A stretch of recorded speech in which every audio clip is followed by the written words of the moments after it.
Hello and अस्सलाम वालेकुम। मैं हूं एजाज सैयद आसिफ बशीर चौधरी के हमरा प्रोग्राम टॉक शॉक के लिए। आज के टॉक शॉक में हम 3 इश्यूज़ के ऊपर गुफ्तगू करेंगे। सबसे पहले हम बात करेंगे साल 2024 क्या समत अख्तियार करेगा, पॉलिटिकल जो एक्टिविटी हो रही है मुल्क में इलेक्शन के हवाले से भी, लेकिन समत क्या बनेगी साल 2024 में। एक तो हम इस मौजू पर बात करेंगे। दूसरे नंबर पर हम बात करेंगे सेनेटर बहरमन तंगी हैं सेनेट ऑफ पाकिस्तान में, उन्होंने फ़ौज के हक़ में एक करारदाद मंजूर की है। उस करारदाद की सपोर्ट किस किस ने की है वो बड़ी हैरानकुन बातें हैं, उसके ऊपर बात करेंगे।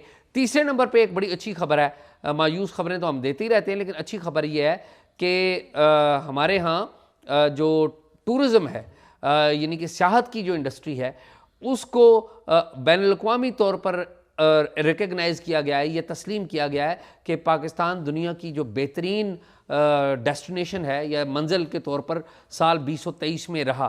तो वो क्या कहानी है उसको भी टच करेंगे। तो इस वक्त आसिफ बशीर मेरे साथ हैं। आइए गुफ्तगू का आगाज़ करते हैं। आसिफ जी, आप खैरियत से हैं? शुक्र है अल्लाह का। आप बताएं शाह साहब, खैरियत? आपने रोज़ा अफ्तार कर लिया? अभी अभी आपने रोज़ा अफ्तार किया?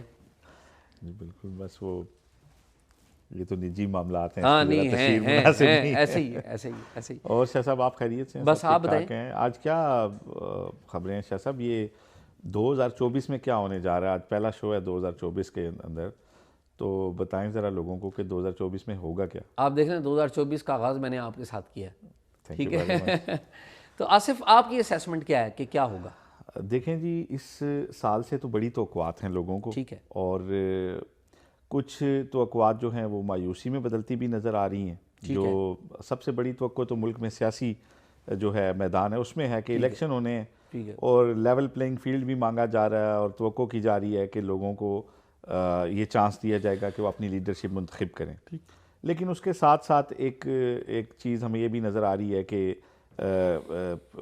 पीटीआई की मैं बात करूंगा कि उसके हवाले से तसलसल से बात सामने आ रही है, और कुछ वाक़यात उसको सपोर्ट भी करते हैं कि उनको शायद लेवल प्लेइंग फील्ड नहीं मिल रहा। जिस तरह अभी लास्ट जो डे था, आखिरी 2-3 दिन थे, उसमें आप देखें कि कंट्री वाइड पीटीआई के जो टॉप की जितनी भी लीडरशिप थी, first year leadership, even second year leadership के भी नॉमिनेशन पेपर जो थे वो मुस्तरद हुए। अच्छा, मैं इसमें एक बड़ी दिलचस्प बात ऐड करूं। जी। जो उमर अयूब हैं, पाकिस्तान तहरीक इंसाफ के मरकज़ी जनरल सेक्रेटरी, जी, उनके कागजात नामजदगी कबूल कर लिए गए हैं। ये बड़ी सिग्निफिकेंट बात है, और इसके ऊपर ना बात हुई नहीं। सवाल ये नहीं है कि किन किन लोगों के कागजात नामजदगी मुस्तरद किए गए हैं, सवाल पीटीआई के अंदर ये होगा कि किन किन के कागजात नामजदगी मंजूर कर लिए गए हैं। ये बड़ी अहम बात है, ये याद रख लें कि ये फ्यूचर जो डिस्कोर्स है पॉलिटिक्स का, वो इस बात से जुड़ा हुआ है कि पीटीआई के किस किस बंदे को इजाज़त दी गई है और वो नेशनल असम्बली में आएगा। तो ये अप्रूव्ड पीटीआई है, यानी कि अप्रूव्ड का मतलब कि हमारे जो ताकत के ईवान हैं, या जिसे इस्टेब्लिशमेंट कर लें। और ये क्यों हुआ है उसकी भी वजह मैं बता देता हूँ। उसकी वजह ये है कि अभी आपको पता है आर्मी चीफ जो हैं जनरल आसिम मुनीर, ये गए हुए थे अमेरिका, गए हुए थे। तो आर्मी चीफ उधर गए हुए थे, तो आपको पता है कि पीटीआई के लोग तो बड़ी, यानी कि ये इस बात का तो ध्यान नहीं रखते ना कि कोई भी सरकारी ओहदेदार है या कोई हुकूमती ओहदेदार है, और कोई जगह भी नहीं देखेंगे। आपको पता है वो खाना काबा में जाके इन्होंने एहतजाज कर दिया था। ठीक है, ये तो खैर अमेरिका है, यहाँ पर पाकिस्तानी मफादात हैं। तो उमर अयूब ने अपनी पार्टी के जो शिकागो चैप्टर है या अमेरिका में जो इनके ओहदेदार हैं, उनको हदायत की। शेर अफजल मरवत भी थे उनमें, लेकिन उमर अयूब पार्टी के सेक्रेटरी जनरल हैं कि भाई आपने एहतजाज नहीं करना।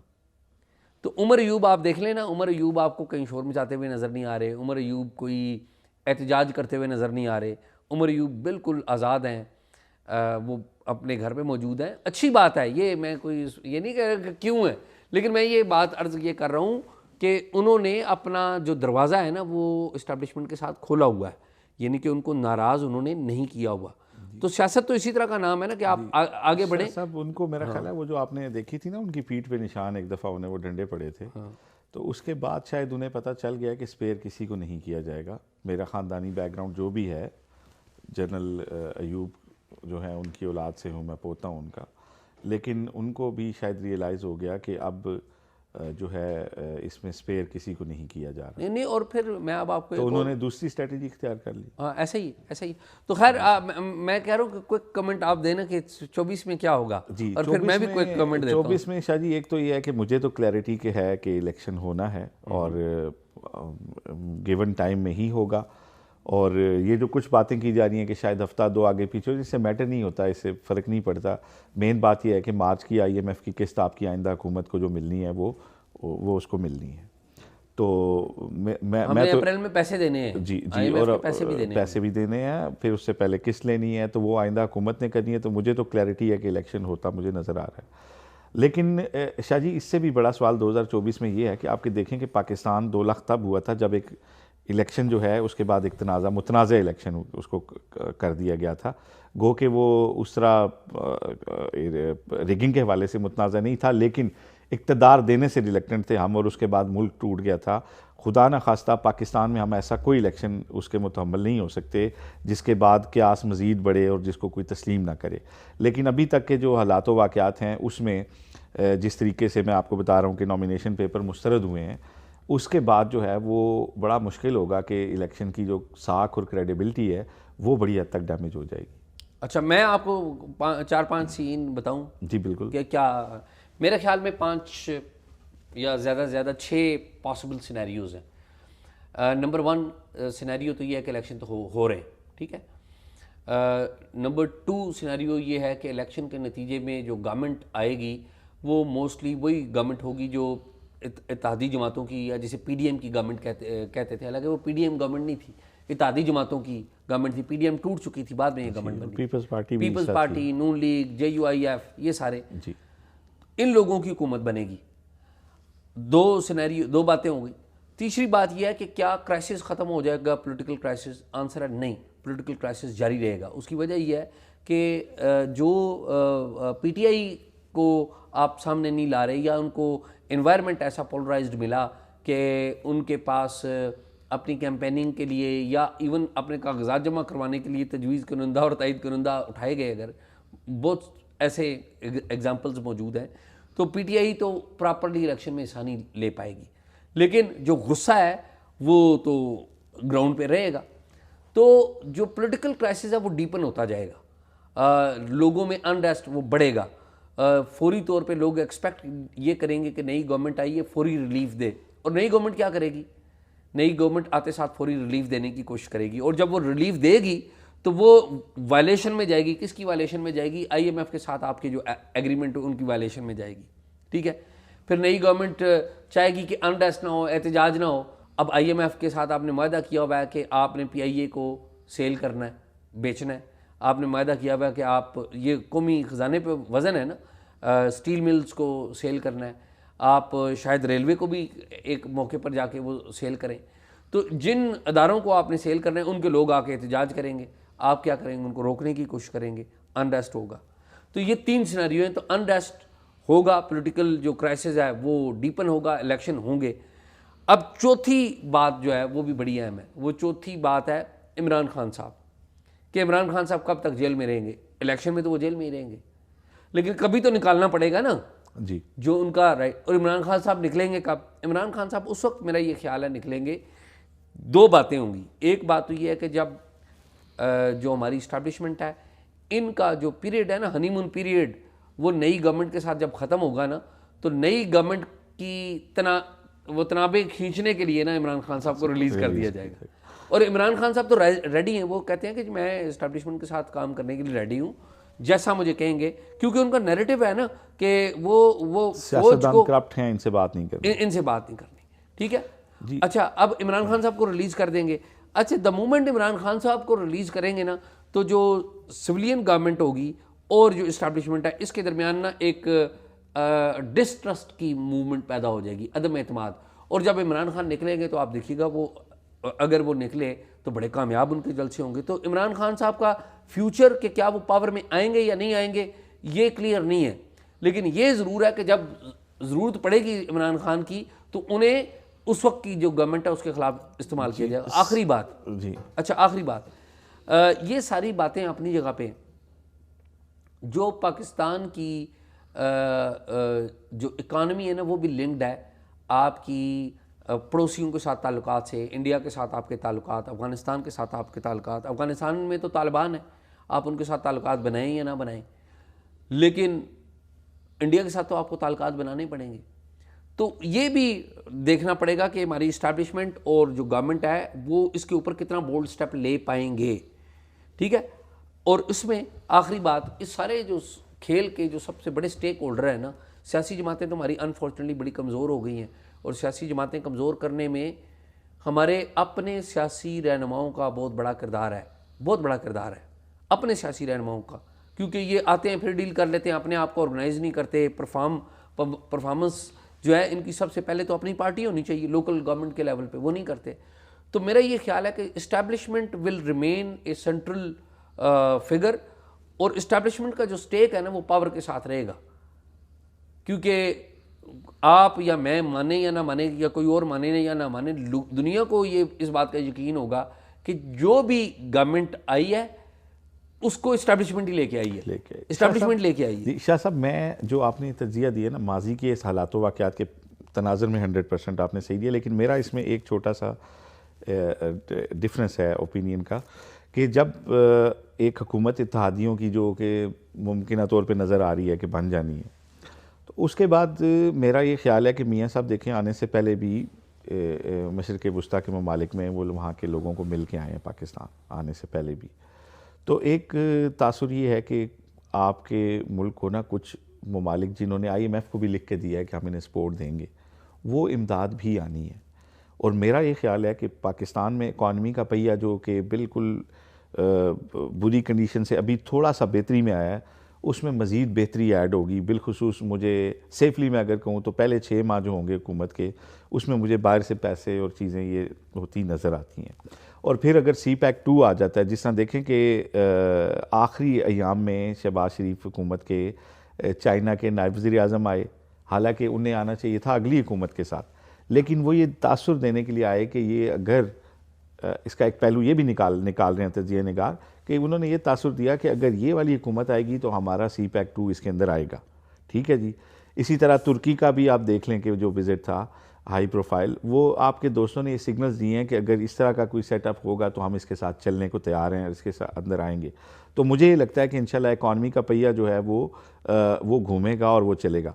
जो बात आपने की कि पॉलिटिकल अनस्टेबिलिटी रहेगी, लेकिन पॉलिटिकल अनस्टेबिलिटी रोड्स के ऊपर नज़र नहीं आएगी, क्योंकि आप देख लें कि PTI ने जिस तरह 25 मई को इस्लामाबाद में जो कुछ किया था, एक जलाओ घेराव हुआ था जब खान साहब KP से लीड करते हुए आ रहे थे धरने के लिए, लोगों को लाना चाह रहे थे इस्लामाबाद, तो वो कंडीशन अब नहीं है। तो जो पॉलिटिकल स्टेबिलिटी है वो चाय के कप के ऊपर तो होगी, लोगों के जी इंस्टेबिलिटी जो है वो लोगों के माइंड्स में होगी, हार्ट्स में होगी, चाय के कप के ऊपर डिस्कशन होगी, लेकिन रोडों के ऊपर आपको उसकी रिफ्लेक्शन नजर नहीं आएगी, प्रोटेस्ट नहीं होगा। अच्छा, बड़ी और जो बात आपने बिल्कुल राइटली पॉइंट आउट की कि वो एक पेज जो है वो बिल आखिर फटना भी होता है। और अभी तो एक जो है एक सूरत हाल ऐसी है ना कि आप ये देखें कि हमारे यहाँ जो पावर सेंटर है उसके जो चीफ हैं उनकी जो ताकत होती है वो अल्टीमेट कंसीडर होती है। तो मेरा ये ख्याल है कि ये जो अभी तो एक हनीमून पीरियड जो आपने कहा कि वो हुकूमत आने के बाद भी एक सर्टन टाइम तक वो चलना है,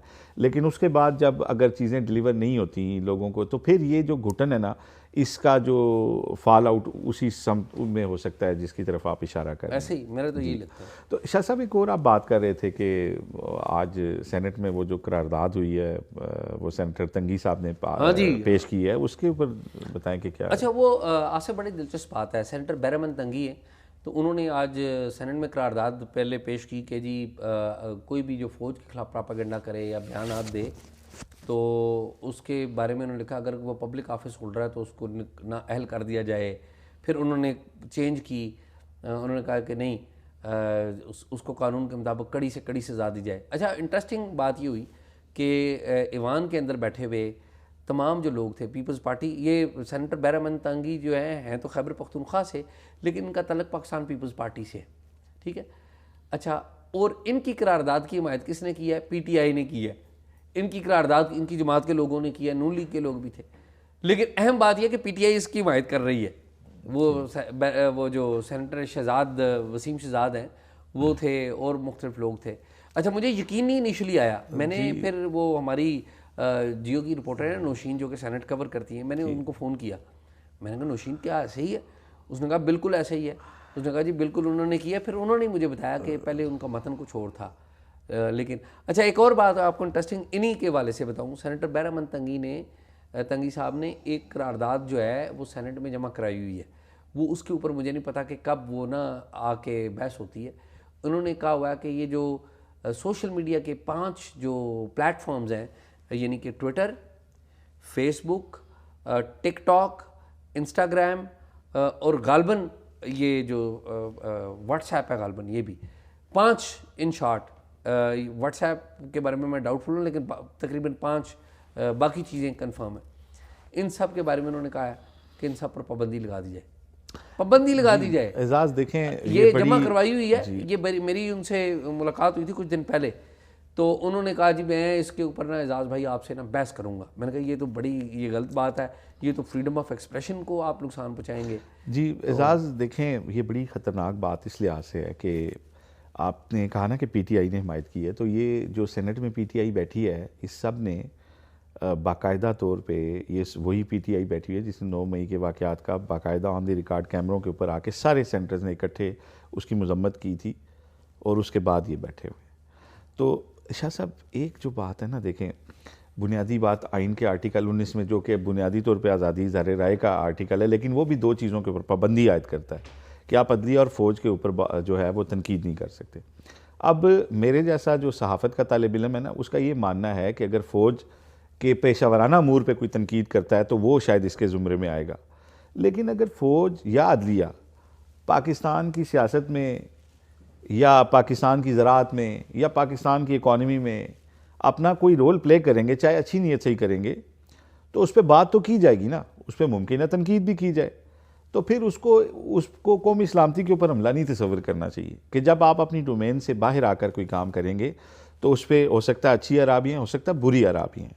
तो फिर बुरी आरा को आपने कोई दुश्मन की राय नहीं कंसीडर कर लेना चाहिए। फिर ये हौसला होना चाहिए कि उसको सुनने के बाद उसके बाद बेहतरी आनी चाहिए आपके उस एक्शन या रिएक्शन में जो आपने उससे पहले किया होता है।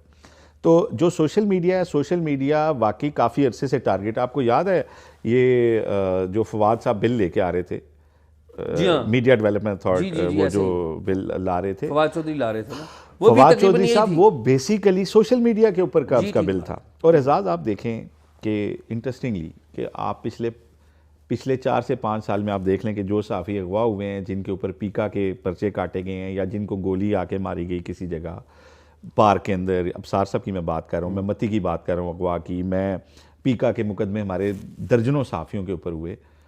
ये सारे कौन लोग थे?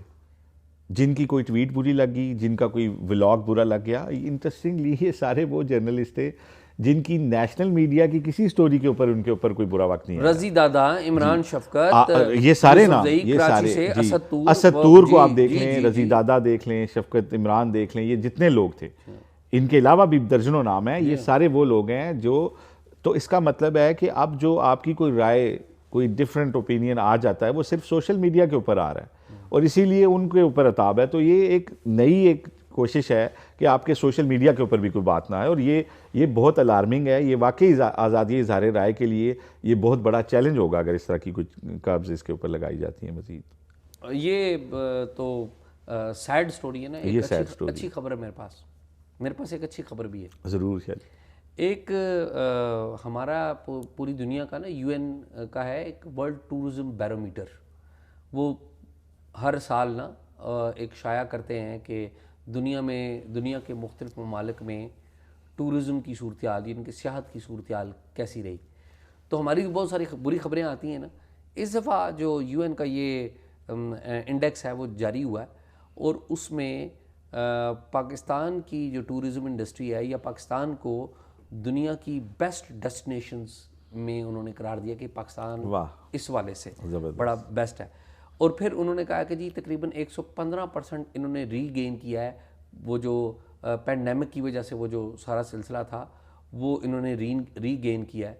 और ज़ाहिर है इस सारे काम में पीटीडीसी, हमारा पाकिस्तान टूरिज़्म डेवलपमेंट कॉरपोरेशन, उनका भी एक रोल है कि इंडीड उन्होंने भी काम किया है। फिर हमारे जो टूरिज़्म का मामला है, टूरिज़म की जो महकमा है उसको वसी शाह देख रहे हैं, नौजवान शायर, वो देख रहे हैं, वो अमूर नौजवानान के भी वज़ीर हैं।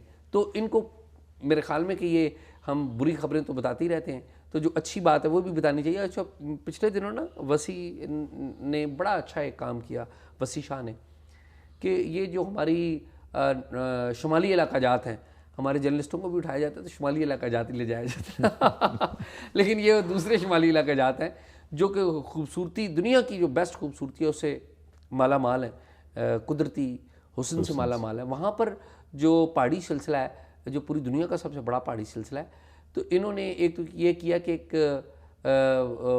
जो हाइकिंग करते हैं, हाइकिंग करने वालों के साथ जो उनका जो सपोर्टिंग स्टाफ होता है उसके लिए बड़ा काम किया इन्होंने, कि उनको ये कोशिश कर रहे हैं कि उनकी जिसे कहते हैं ना इंश्योरेंस हो जाए, उनको दीगर सहूलियात मिलें, कम से कम मुआवजा जो है वो तय हो जाए उनका।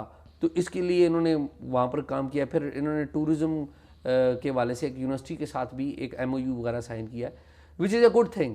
मेरा ख्याल है कि टूरिज़म इंडस्ट्री जो पाकिस्तान में है उसको प्रमोट करने की ज़रूरत है। और इस वाले से मैं एक और आपको बताऊं कि पिछले दिनों तकरीबन 89 जो है सिख जो है मजहबी टूरिस्ट, उनको एक रशाद साहब हैं, अमेरिका में होते हैं, वो लेके आए हुए थे पाकिस्तान में।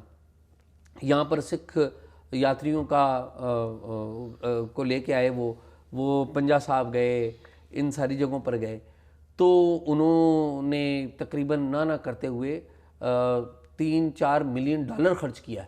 ये बड़े पैसे हैं, ये बड़े पैसे हैं। अच्छा, और फिर जब वो लाहौर से जाने लगे तो बाज़ उनमें से ऐसे थे जिनके पास जो इंडिया का पासपोर्ट भी था, आए वो अमेरिका से थे, ग्रीन कार्ड होल्डर थे, लेकिन उनके लिए बड़ी प्रॉब्लम्स थी।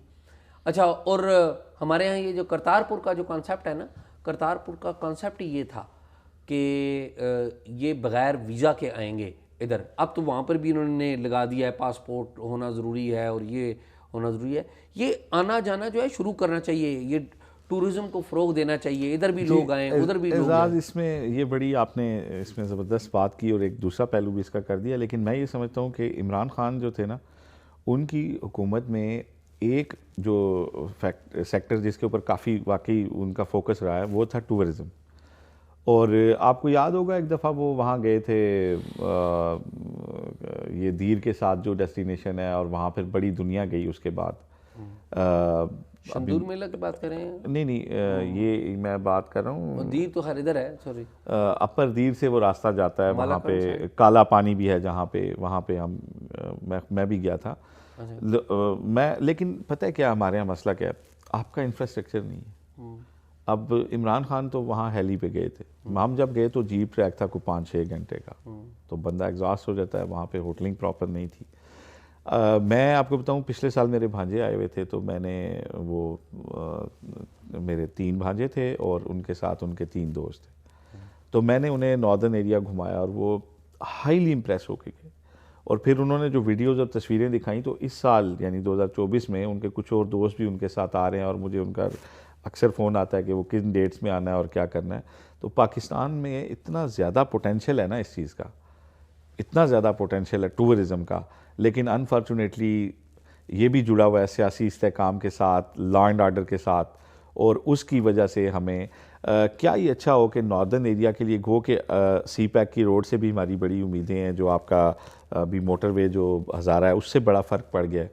लेकिन अगर कोई हेली सर्विस स्टार्ट हो जाए, जिसको स्टेट भी किसी लेवल पे उसको रेगुलेट करे, उसको अच्छा, ये नहीं कि जिस तरह आप डिप्लोमेट हमारे होटलिंग सर्विसेज को बड़ी बेहतर जी, होटलिंग सर्विसेज आपकी अब तो बेहतर हो रही है। मैं इवन वहाँ पे अताबाद लेक पे गया तो वहाँ होटल देख के मैं हैरान हो गया, बड़े अच्छे होटल उसके ऊपर बना दिए गए हैं। इसमें ना एक पॉजिटिव न्यूज़ और ऐड करता हूँ और फिर हम ख़त्म करते हैं। होटलिंग सर्विसेज में ना आप सुन के हैरान होंगे, पूरी दुनिया में पाकिस्तान का एक इदारा जाना जाता है। आपको पता है इस बात का कि जिस अदारे का आपके पास अगर सर्टिफिकेट हो ना, तो आप पाकिस्तान समेत दुनिया में होटलिंग सर्विसेज में या एयर सर्विसेज, एयरलाइंस का जो सपोर्टिंग स्टाफ होता है उसमें भी आपको जॉब्स भी मिलती हैं। वो है अदारा कोथम, ठीक है। ये लाहौर में शुरू हुआ है, 2002 ऑनवर्ड ये शुरू हुआ है। अहमद शफीक साहब हैं, एक साहब जो बाहर बरतानिया से पढ़ के आए थे और उन्होंने आके ये शुरू किया। मुझे ना पिछले दिनों लाहौर में जाने का इत्तेफाक हुआ वहाँ पर, तो मैं देख के हैरान रह गया। मैं इनफैक्ट मैं चाह रहा था कि जो अपने जो बच्चे हैं आगे उनको भी इस तरफ तवज्जो दिलाएं कि स्किल्ड बेस्ड जो एजुकेशन है वो ज़रूरी है, ठीक है। तो मैं आप सुन के हैरान होंगे 47,000 ग्रेजुएट्स हैं उनके, और उनके ग्रेजुएट्स पहले ऐसे ग्रेजुएट्स हैं कि जो आसिफ बाद में अपनी डिग्री मुकम्मल करते हैं इधर, उनकी नौकरियां पहले हो जाती हैं, इसमें कोई शक नहीं है, उनकी नौकरियां पहले हो जाती हैं। अच्छा, और फिर वो जब अपनी सेरेमनी करते हैं, और नौकरियां उनकी खाली पाकिस्तान में ही नहीं पूरे ग्लोब में होती हैं, दुनिया में। वो जो कुकिंग है वो करना सिखाते हैं, वो और भी बहुत सारी चीज़ें सिखाते हैं।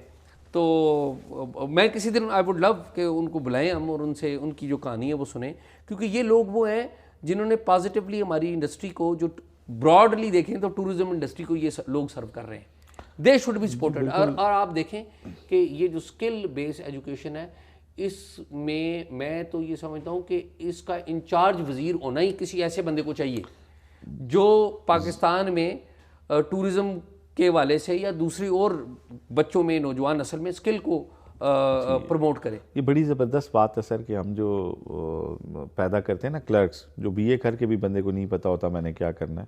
स्किल्ड एजुकेशन बड़ी ज़रूरी है अगर हमने कौम को आगे लेके जाना है। ये बड़ी ज़बरदस्त बात।